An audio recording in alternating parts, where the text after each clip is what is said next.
In the winter of 1944, a woman named Margaret Ellison held a letter she was afraid to open.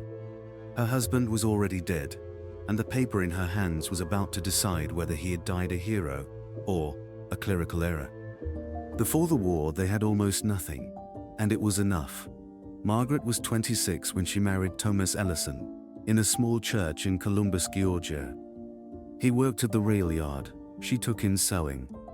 On Sundays, they walked the same road out of town, and he always said the same thing, that one day he'd buy her a house with a real porch. He never raised his voice. He kept his boots by the door. And every morning, he kissed her before the sun came up. When the draft notice came, Thomas didn't complain.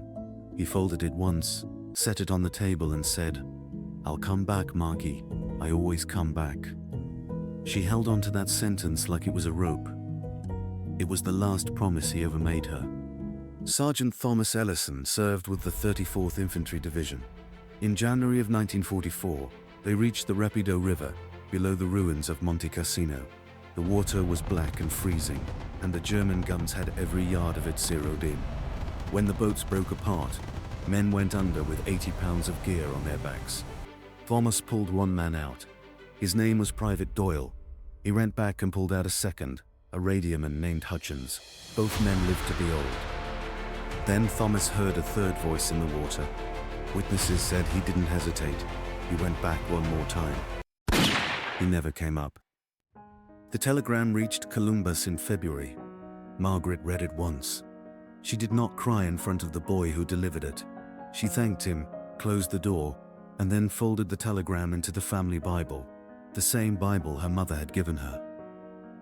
She told herself one thing to keep standing. The army knew what Thomas had done, and the army would honor it. His commanding officer recommended him for the Silver Star, the nation's third highest award for valor. The citation was "Rick was peaceful. The two men were alive. Because of him. On paper, it should have been simple." But the file reached a warrant officer named Carl Prewitt, and Prewitt found a problem. On one form, her husband was typed as Thomas J. Ellison, on another, Thomas L. Ellison. One letter, a typist's slip on a form filled out in a war zone. To Prewitt, that was not a hero. That was a discrepancy, and discrepancies got holds. Prewitt didn't just hold the medal, he froze the entire record. And because the citation and the widow's pension were tied to the same file, Margaret's payments stopped. No medal, no money, over a single letter of the alphabet. She did not give up quietly.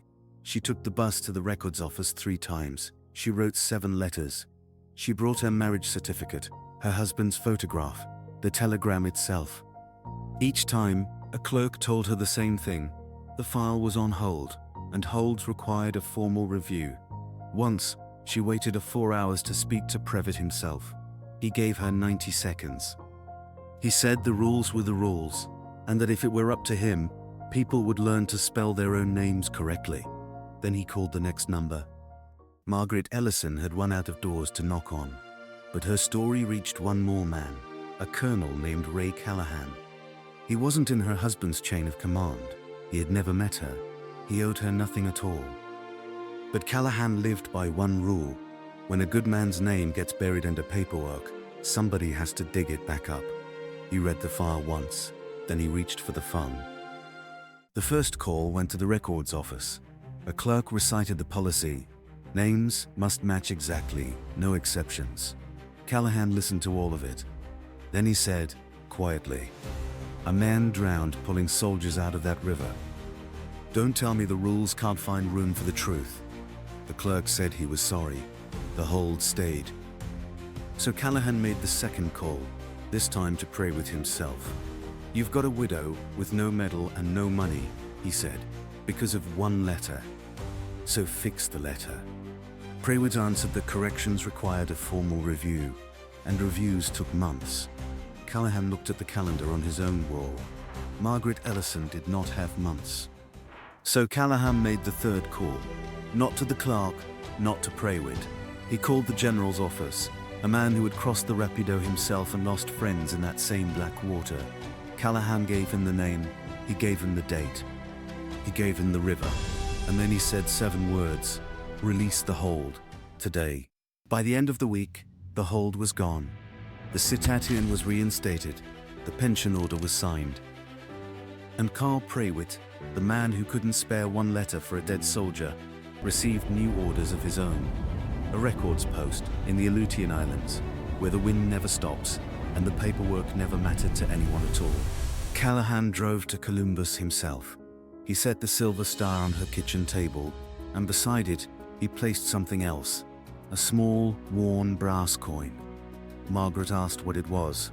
Callahan said, "The medal is his, the coin is yours."